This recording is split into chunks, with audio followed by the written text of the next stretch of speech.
Eu queria pedir aos amados irmãos que abram suas Bíblias no livro de Atos, no capítulo 14, do versículo 8 ao versículo 22.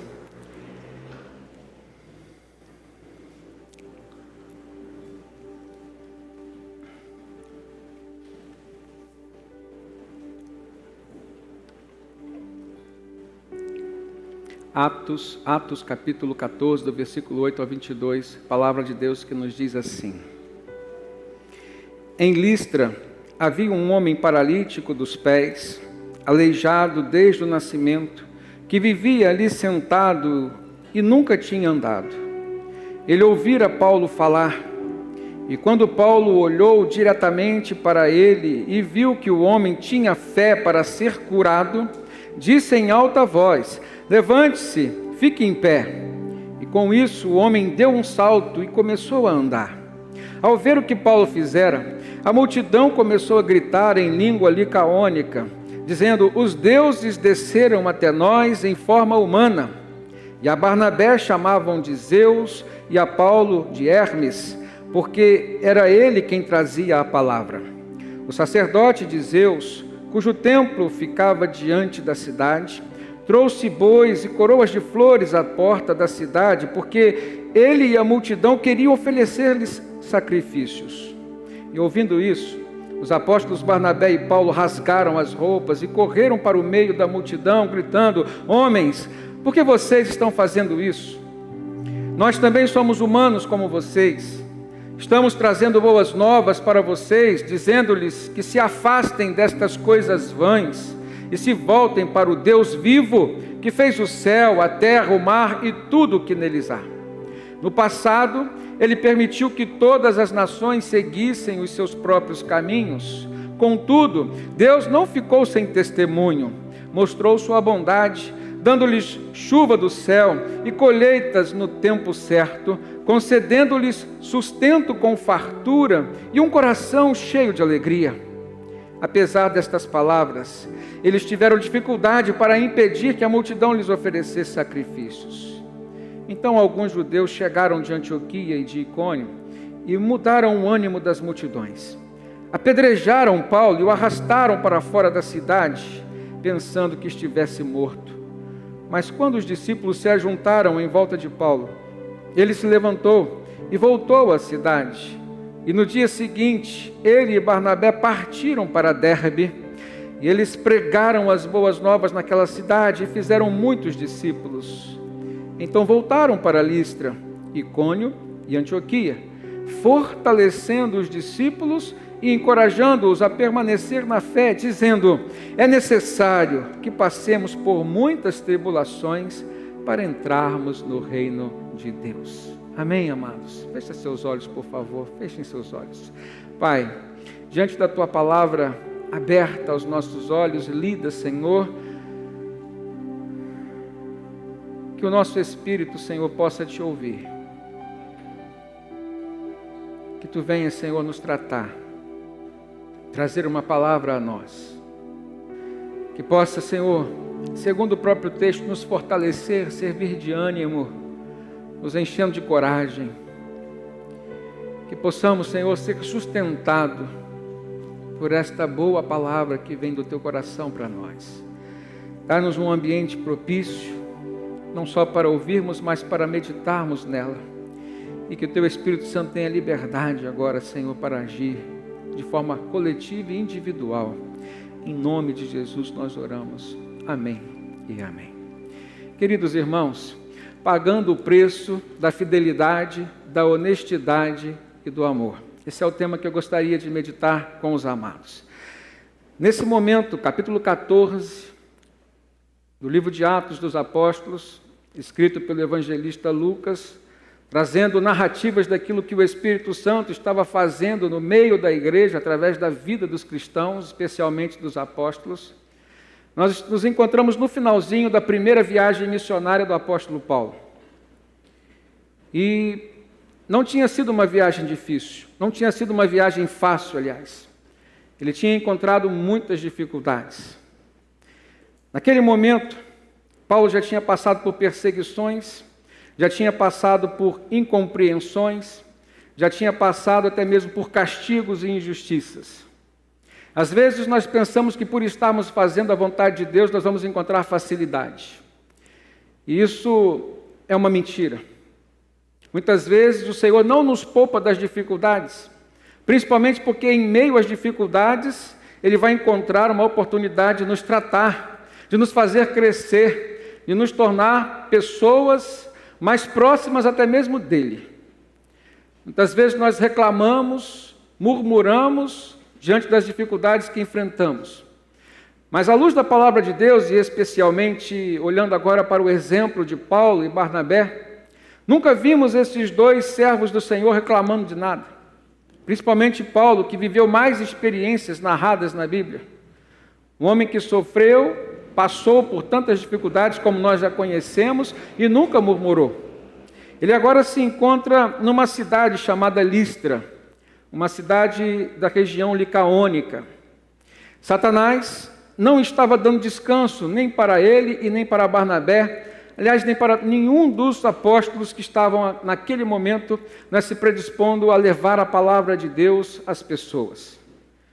E eu percebo, irmãos, que a cada instante sempre havia uma armadilha preparada para tentar desviá-los do caminho do Pai, para tentar atrapalhá-los a fazer aquilo que era a missão, que era a propósito de Deus para a vida deles.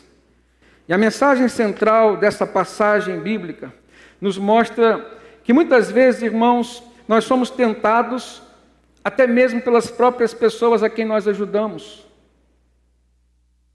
Muitas vezes nós somos pegos de surpresa. Estamos imbuídos num propósito de abençoar, e não só pessoas, mas às vezes ambientes nos quais nós estamos protagonizando um papel de quem abençoa, de quem é servo do Senhor, nós enfrentamos algumas dificuldades. Foi isso que tinha acontecido com Paulo e Barnabé ali naquela cidade. Às vezes, irmãos, no mesmo campo missionário, nós encontramos um campo minado, declarado um campo de batalha. E batalha espiritual, que, diga-se de passagem, é uma batalha muito pior do que qualquer outro tipo de batalha que a gente possa enfrentar. Às vezes, tudo está indo bem na nossa vida, e de repente a situação sai do nosso controle. Os irmãos vão perceber que isso aconteceu com Paulo e Barnabé. As coisas começaram bem. Logo no início, os irmãos vão ver a narrativa de, em Listra, no versículo 8, diz que havia um homem paralítico dos pés. Aquele homem foi curado, aquele homem estava assistindo e prestando atenção na pregação do apóstolo Paulo. Então ele estava diante da apresentação do Evangelho, estava como muitos de nós aqui estão neste momento. Estava crendo que o poder do nome de Jesus Cristo e o poder transformador daquela palavra podia trazer algo relevante, não só na sua vida física, mas também na sua vida espiritual. E é interessante que foi justamente após ele ter ouvido a palavra de Deus que Paulo olha para ele e verifica que havia fé suficiente para que a graça de Deus chegasse de forma completa na vida dele. E falando com uma palavra de ordem, para que ele se levantasse, e por isso a gente percebe o pré-requisito da fé, ele precisava crer para obedecer aquela palavra, e porque ele creu, e porque ele obedeceu, e se levantou, ele começou a andar, diz o texto, de uma forma milagrosa. Primeiramente, eu queria mostrar para os irmãos quem que aquele homem paralítico representa hoje. Uma pessoa que foi em busca da palavra de Deus, uma pessoa que trazia consigo suas carências, uma pessoa que trazia consigo suas limitações, ele era um paralítico, e de nascença, uma pessoa que trazia consigo as suas dificuldades de relacionamento, suas dificuldades de locomoção, de dificuldades até mesmo de penetração em algumas camadas da sociedade. Naquele tempo, as pessoas que nasciam com alguma deficiência física normalmente eram estigmatizadas como alguém vítima de uma maldição de Deus, o que era mentira. Então, além de todas as dificuldades que ele enfrentava no campo emocional, no campo material e físico, ele ainda lidava com essa dificuldade, né, da exclusão no campo e no lado da vida do ser humano, que é tão importante, esse lado espiritual. Mas ele demonstrou algo que chamou a atenção do apóstolo Paulo enquanto ele pregava. Talvez pela forma atenciosa com que ele estava ali, não piscava seus olhos, eu fico imaginando e conjecturando. Talvez pela mensagem que ele transmitia com os seus olhos, e os nossos olhos transmitem muitas mensagens. Paulo tivesse lido no seu interior, aqui há um homem que traz uma expectativa em seu coração de uma mudança.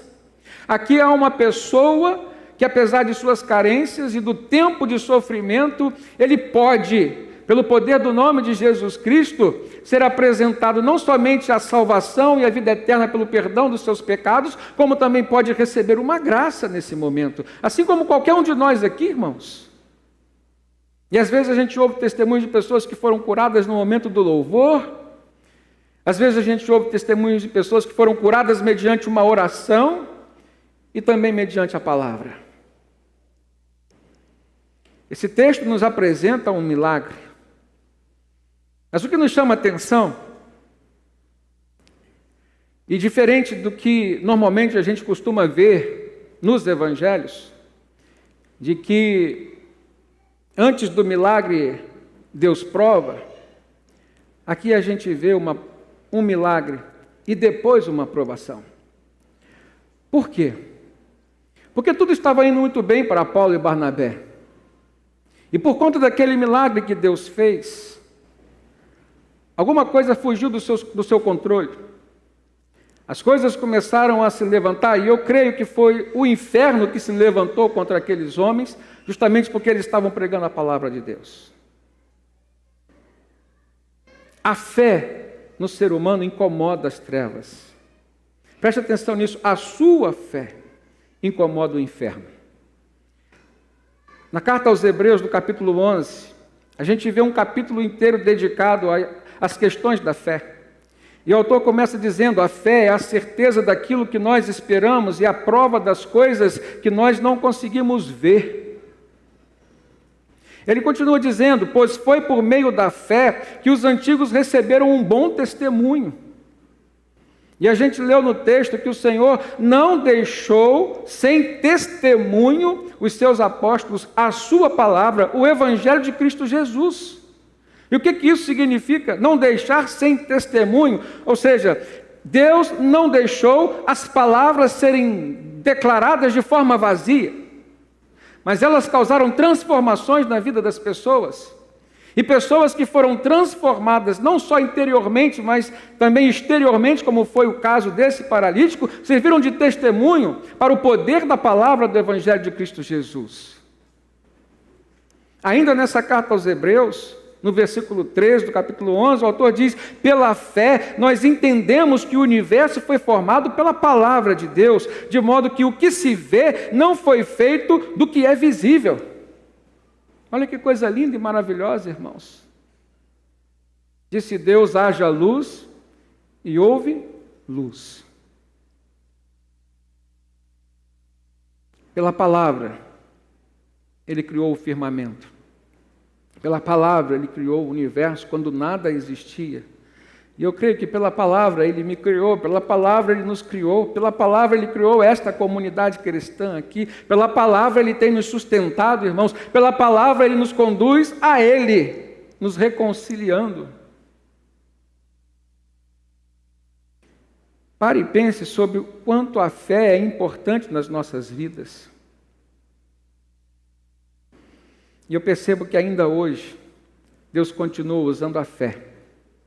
Se nós continuarmos olhando para o texto da carta aos Hebreus, o testemunho é narrado na vida, por exemplo, de Abel. Ele fala o que Abel pôde testemunhar, ele fala sobre o testemunho de Enoque, ele fala sobre o testemunho de Noé, o testemunho de Abraão, que é tão conhecido e tão vivo até os dias de hoje. Mas esta fé continua ativa até os dias de hoje, irmãos. E é por meio dessa fé que nós trazemos a bênção de Deus até nós. A fé é esse instrumento, é o recurso que Deus usa para nos abençoar. E eu tenho aprendido que a fé produz a obediência. À luz desse texto, Paulo viu que o homem tinha fé. E Paulo declarou uma palavra no imperativo: levante-se. Se aquele homem não obedecesse, a sua fé não seria suficiente para mostrar o poder de Jesus Cristo. Então, uma fé eficaz é a fé que é capaz de produzir obediência na nossa vida. E é a obediência que nos conduz ao milagre, irmãos. E o milagre não é o fim de todas as coisas. As expectativas de Deus para nós não se encerram no milagre que Ele nos concede. Senão nós estaríamos limitando o coração do Pai. Eu recebo milagres todos os dias da minha vida. Quem que não recebe? O simples fato de estarmos aqui respirando esse ar pelo qual não pagamos já é um milagre de Deus. E quantas outras coisas. Se a gente parar para pensar, irmãos, a gente tem muito mais motivos para agradecer do que para refletir e, infelizmente, reclamarmos. O cristão precisa ter os seus pés aqui na terra, mas precisa ter o seu coração e a sua mente no céu, de onde vem, de onde emana todo o poder do Pai. Uma outra lição que eu gostaria de compartilhar com os irmãos é que, muitas vezes, a armadilha mais poderosa que o inferno guarda para nós é revelada no primeiro instante após o milagre que nós recebemos. E há uma explicação para isso. Quando nós recebemos o troféu da vitória, quando nós recebemos a bênção, quando nós estamos felizes, é o momento em que nós baixamos as nossas guardas. É o momento em que nós mais nos distraímos, não é assim? É o momento em que às vezes a gente pensa que a guerra acabou. Irmãos, a batalha acabou, mas a guerra só acabará quando nós formos para o céu com o Senhor. E às vezes o crente perde algumas batalhas. Isso é verdade. A promessa de Deus para o crente, para o cristão salvo, convertido, é não perder a guerra. Mas às vezes ele vai perder algumas batalhas. E por que eu estou falando isso? Acompanhe comigo no versículo 11. Diz que ao ver que o que Paulo fizera, e essa narrativa vem por parte de Lucas, mas mostrando qual era o pensamento de uma multidão que estava sendo apresentada a Cristo, ao Evangelho de Cristo naquele momento. Eles não tinham maturidade para separar aquilo que é palavra de Deus, aquilo que é poder de Deus e aquilo que é do homem. E eles reputaram ao homem. Então o texto diz, ao ver o que Paulo fizera. Não diz ao verem o que Jesus tinha feito, o que o Evangelho tinha feito, o que o nome de Cristo tinha operado. Então, ao ver o que Paulo fizera, a multidão começou a gritar em língua licaônica: os deuses desceram até nós em forma humana. E a Barnabé chamavam de Zeus e a Paulo de Hermes. Em algumas versões a gente encontra, os nomes Júpiter e Mercúrio, porque era dele, se referindo a Paulo, de quem vinham as palavras. E esse nome Hermes, nome do grego, é de onde vem a palavra hermenêutica, que diz respeito à palavra realmente. Paulo era quem pregava, Paulo era quem aplicava a hermenêutica, e eles então é o deus Hermes. No versículo 13, diz pior. Diz que o sacerdote de Zeus, cujo templo ficava diante da cidade, trouxe bois e coroas de flores até a porta da cidade, porque ele e a multidão queriam oferecer-lhes sacrifícios. Naquele momento, irmãos, que estava indo tudo tão bem, o milagre tinha feito, ou seja, a palavra estava sendo testificada, o poder do Evangelho pregado por palavras de Paulo estava sendo testificado através do milagre na vida daquele homem. Uma armadilha do inferno se revela. Imagina, pessoas a quem Paulo e Barnabé não conheciam.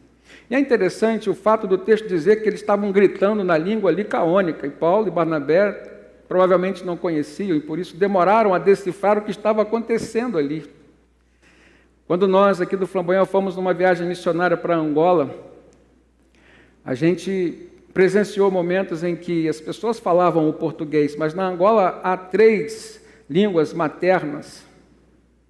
E quando eles querem expressar os seus maiores sentimentos, sejam para o bem ou seja para o mal, eles não falam no português, eles falam nas suas línguas, o Ubuntu, o Kikongo, e a gente não entende nada. E eu imagino Paulo e Barnabé ali ouvindo aquela gritaria, e somente quando o sacerdote vem com aqueles ramos de flores, aquelas coroas de flores, aqueles animais, os bois, para sacrificar, eles perceberam o que estava acontecendo e não poderiam permitir que aquilo acontecesse. E por que isso se transformou numa armadilha para eles, irmãos? Satanás sabe que o pecado mais eficaz na vida do ser humano se chama vaidade. Pela vaidade a gente trai, pela vaidade a gente se rebela. Pela vaidade a gente se trai.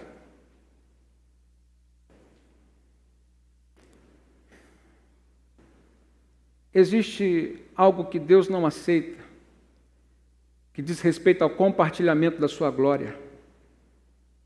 E quando a gente sabe que foi Deus quem fez, a gente não pode dividir a autoria. A gente não pode ser o coautor de um milagre. Daí a gente compreendeu o tamanho daquela armadilha. Se Paulo e Barnabé aceitassem, e parecia ser algo tão bom, ou seja, eles estavam reconhecendo, sim, o evangelho tinha sido pregado, com muita honestidade. O milagre aconteceu, agora eles estavam dando crédito aos pregadores. E dar crédito ao pregador é importante também. Mas não pode se dar o crédito ao pregador.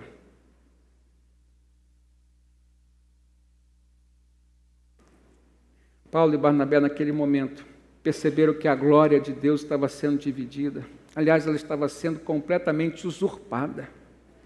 E eles não permitiram.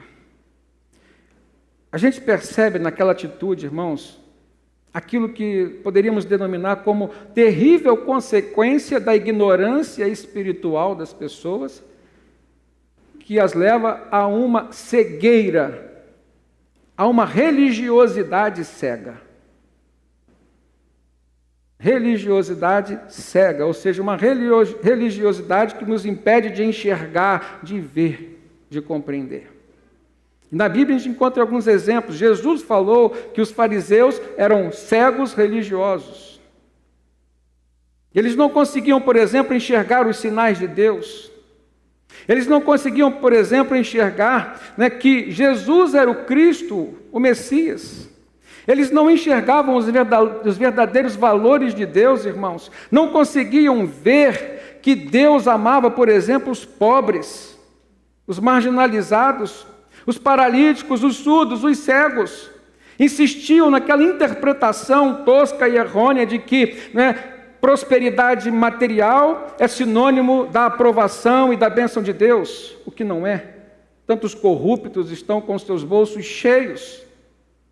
E essa prosperidade financeira vem do inferno, não vem de Deus. Quantas pessoas injustas, quantas pessoas que oprimem os trabalhadores e oprimiam muito mais naquele tempo, estavam com os seus bancos cheios de dinheiro, irmãos, mas com seus corações completamente vazios. Isso é uma religiosidade cega. Por quê? Porque os fariseus eram tidos como o exemplo de uma pessoa correta, de uma pessoa religiosa. Eles seguiam a lei mosaica ao pé da letra. Paulo, irmãos, era um fariseu. Aliás, Saulo era um fariseu antes de se converter. E ele sabia muito bem como era cruel esse sistema religioso.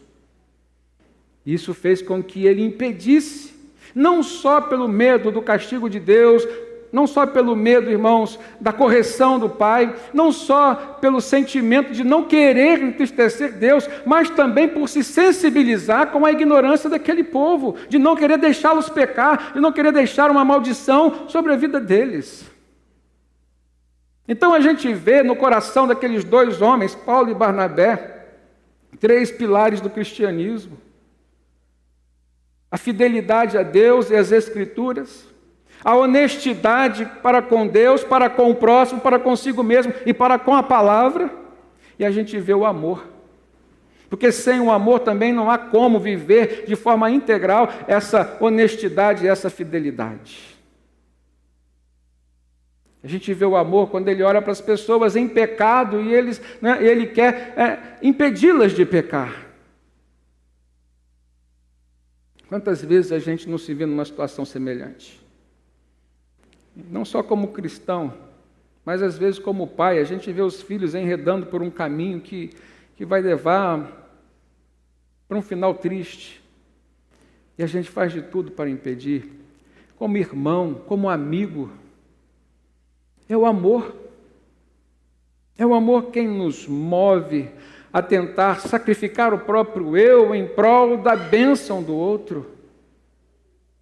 Se não houver amor, as outras coisas perdem o seu sentido. A gente vê aqueles dois homens ali imbuídos num amor, mas firmes nos princípios da fidelidade e da honestidade. Diz o texto, capítulo 15, que eles gritaram: por que vocês estão fazendo isso? Nós também somos homens como vocês. Estamos trazendo boas novas para vocês, dizendo-lhes que se afastem dessas coisas vãs e se voltem para o seu Deus. Aqui a gente percebe, irmãos, mais uma outra face dessa armadilha diabólica. Eles estavam trazendo a boa nova do Evangelho para o povo. E o povo estava desprezando o Evangelho, querendo endeusar o evangelizador. Veja como são setas que se cruzam. Para cada ação do céu há uma reação do inferno. Vamos ver um outro aspecto. Paulo e Barnabé estavam pregando, dizendo: nós estamos trazendo boas novas para vocês, para que vocês se afastem destas coisas vãs. E o que o povo estava fazendo? Trazendo as coisas vãs para que Paulo e Barnabé pudessem participar. Olha só que armadilha. Eu percebo, irmãos, que isso acontece até os dias de hoje.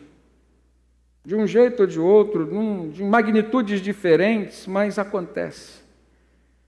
O que nós precisamos fazer é ter e buscar esse discernimento que Paulo e Barnabé tiveram.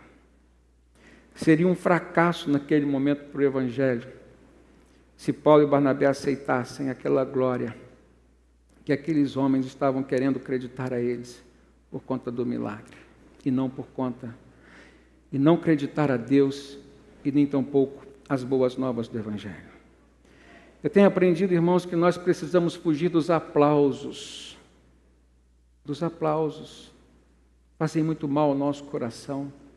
Eu tenho aprendido, irmãos, que nós precisamos discernir e filtrar os nossos bajuladores.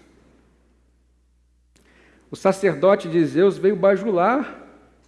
Estava dando certo aquele negócio que Paulo estava fazendo com Barnabé.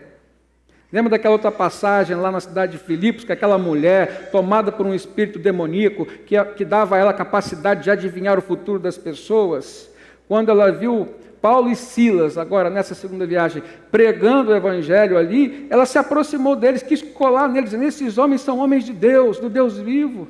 O que Paulo fez? Com o mesmo discernimento espiritual que ele viu essa atitude, essa artimanha do inferno, ele olhou para os olhos daquela mulher, falando com o espírito que estava dentro dela,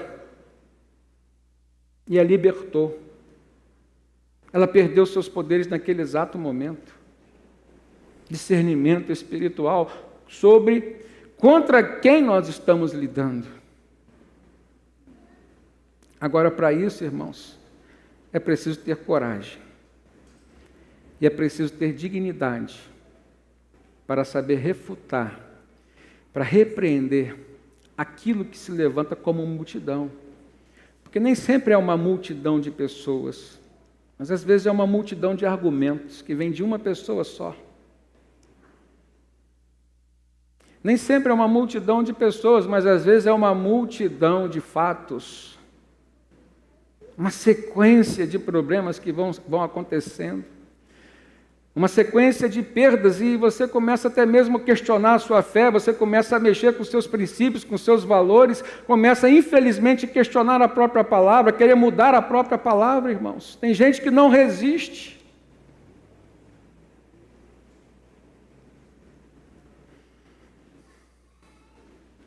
E eu aprendo aqui que nem sempre o preço a ser pago para tudo isso é um preço barato. O que aconteceu com Paulo? Alguns judeus vieram da cidade de onde eles tinham passado e moldaram o espírito daquela multidão e os convenceu, transformou Paulo e Barnabé de heróis a vilões, e eles apedrejaram o apóstolo Paulo. Paulo caiu desmaiado e eles, achando que Paulo estava morto, levaram Paulo e jogaram à porta da cidade. Quantas vezes, irmãos, nós somos apedrejados com palavras que recebemos? Quantas vezes nós somos apedrejados depois de abençoarmos alguns? Quantas vezes nós somos apedrejados por termos sido realmente fiéis a Deus?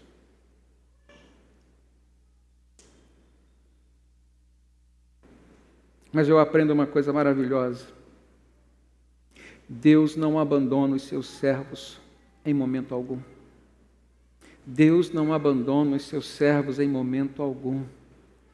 Diz-nos o texto, irmãos, versículo 20, que os discípulos se ajuntaram em volta de Paulo e aí ele se levantou. Isso acontece conosco. Deus manda pessoas, Deus manda irmãos, Deus manda uma palavra para nos fortalecer, para nos levantar, e às vezes literalmente, como foi o caso do apóstolo Paulo. E é interessante aqui, que o fato de você perceber que as coisas aconteceram, Deus não estava alheio, e você percebeu que apesar das injustiças, das incompreensões, dos problemas, das perdas, das aparentes derrotas, né, Deus se move novamente em direção a você, através de pessoas ou palavras. O que você faz? O que Paulo fez? Junto com Barnabé, eles voltaram para a cidade. Talvez se fosse comigo, eu ia abandonar o barco. Eu ia voltar ali. Eles voltaram para aquela cidade. Ou seja, a missão que Deus deu não poderia ser abortada, não poderia ser abandonada. Eles não podiam fugir daquilo que era propósito de Deus em momento algum. Porque, irmãos, a missão que Deus nos dá, ela nos acompanha até o dia em que Ele quiser. É Ele quem determina o fim, não somos nós. É Ele, irmãos, quem põe um ponto final, não só na nossa missão, mas é Ele quem põe um ponto final nas nossas dores, é Ele quem põe um ponto final nas nossas lutas, é Ele quem põe um ponto final nos nossos desafios. Tem tanta gente querendo desistir, tanta gente querendo colocar um ponto final. Olha, lembre-se daquilo que o seu Deus pode fazer por você. E lembre-se, em primeiro lugar, da missão que Ele te deu, porque talvez a pessoa que está envolvida nessa missão não mereça. Eu quero fazer uma pergunta bem sincera para os irmãos, me respondam com sinceridade. Os moradores daquela cidade de Listra mereciam Paulo e Barnabé voltando ali para pregar o Evangelho?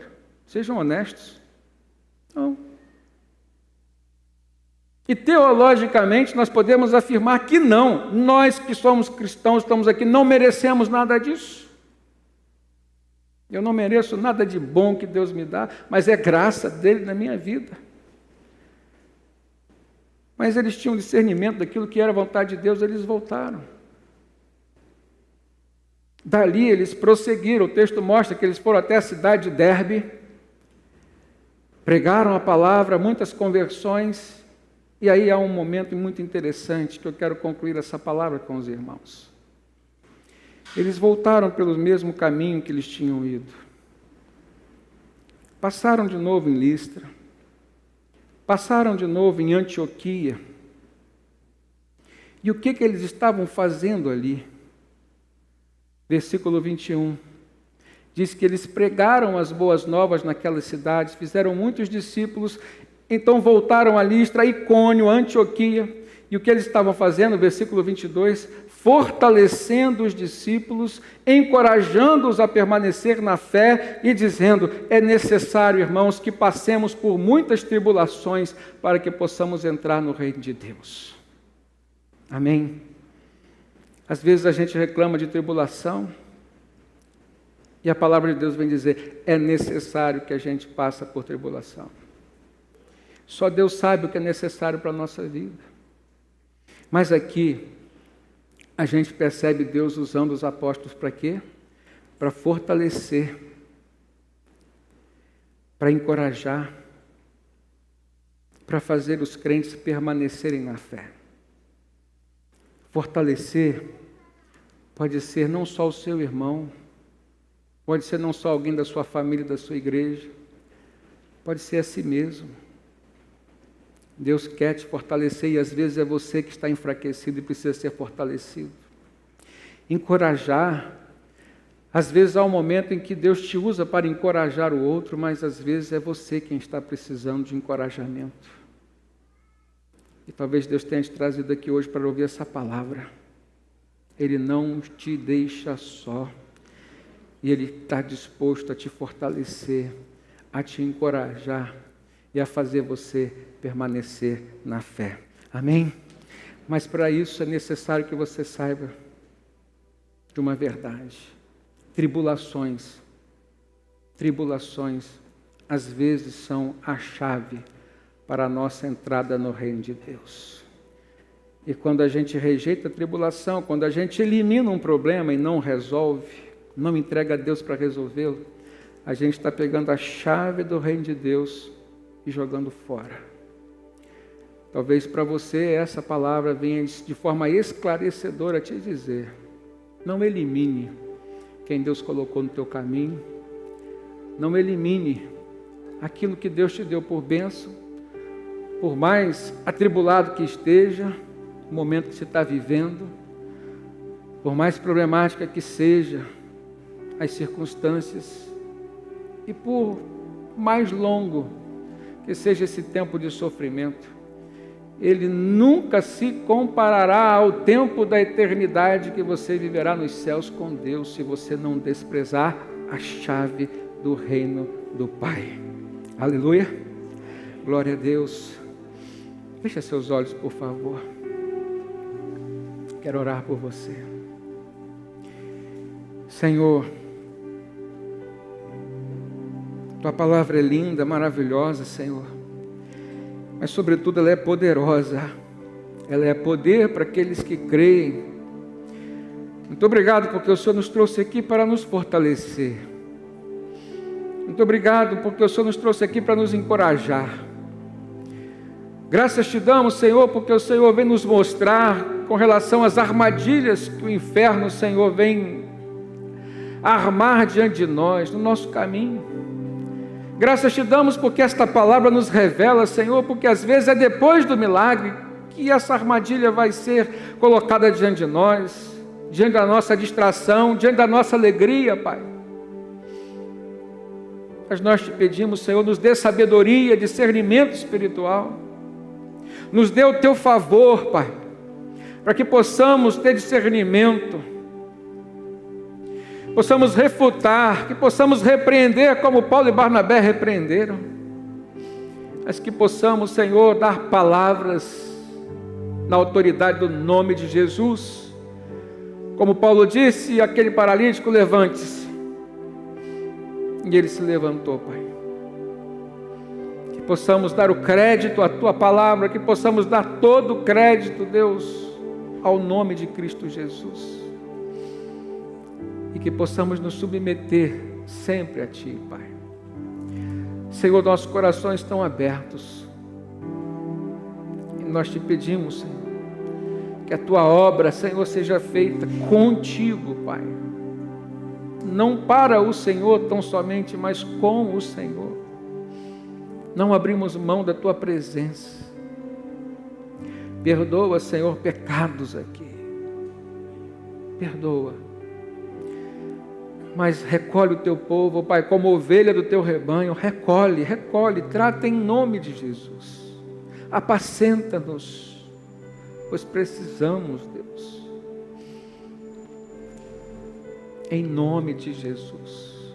E somente nesse nome nós oramos. Amém e amém.